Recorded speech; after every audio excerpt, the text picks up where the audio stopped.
Today we're taking a look at a true motocross legend, the Suzuki RM250. Few bikes capture the classic two-stroke spirit quite like it. Lightweight, responsive, and brutally honest.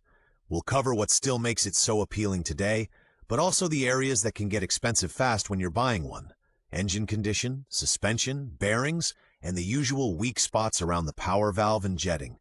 So by the end, you'll not only know whether the RM250 fits your riding style, but also which model years are especially worth going for. As a concrete reference point, we'll keep coming back to the later bikes, like the 2006 to 2008 generation with the 47mm Showa upside-down fork, which many riders consider particularly well-balanced. Gern, aber im Prompt fehlt der Text nach Original. Bitte füge den deutschen Voice-Over-Text für Szene 2 hier ein oder lade ihn als Dateibild hoch.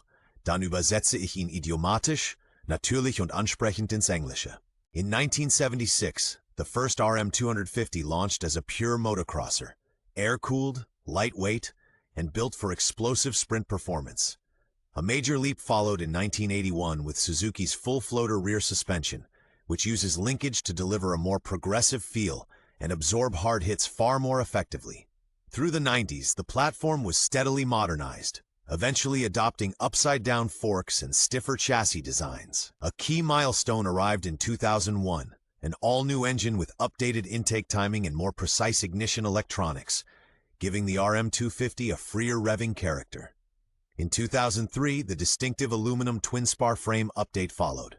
By 2008, it was over, cementing the RM250's legacy as a two-stroke icon. Bitte sende mir den deutschen Voice-Over-Text für Szene 4, ab, fehlt der Inhalt. Dann übersetze ich ihn idiomatisch, natürlich und ansprechend ins Englische. Wenn es Kontext gibt, Ton eher sachlich, werblich, emotional, Zielgruppe, Länge, Timing, du, sie, schick ihn gern mit. Power delivery is classic two-stroke on the pipe. Punchy down low, explosive up top, and in between a lot comes down to the setup. On the later model years, the K&PWK carb is often mentioned as a real plus, because it's easy to dial in and the throttle response feels more consistent than on some earlier setups. Braking is handled by discs front and rear. Rolling stock is pure motocross standard with a 21-inch front and 19-inch rear. The suspension package varies by year, often featuring a 47mm Showa USD fork and a progressive linkage at the rear. It's light too, and you really notice it when you're flicking it through ruts. Gern, mir fehlt nur der eigentliche Text. Bitte sende den deutschen Voice-Over-Text für Szene 6 oder ein Foto-Screenshot davon, dann übersetze ich ihn idiomatisch, natürlich und ansprechend ins Englische. The seat is flat, the side panels are slim, and the radiator shrouds taper neatly toward the front, perfect for quick weight shifts when you're standing up and trail braking into a corner. What really defines it is the 2003 redesign. The lighter, stiffer aluminum twin-spar frame didn't just change the silhouette, it transformed the feel at the front wheel. This generation also brought a more prominent exhaust routing on the right side, sharpening the overall lines and freeing up a bit of room when you're wrenching. Ergonomically, you sit close to the bike. The tank is narrow, the knee grip is tight, so the RM never feels bulky in deep ruts. True to motocross form, the baseline setup is firm. Comfort isn't the point, control is. Bitte sende mir den deutschen Voice-Over-Text für Szene 8, der Inhalt nach fehlt. Dann übersetze ich ihn idiomatisch, natürlich und ansprechend ins Englische. The 249 two-stroke responds instantly, builds power fast, and demands clean technique. Clutch control, gear choice, and body positioning are all part of the deal.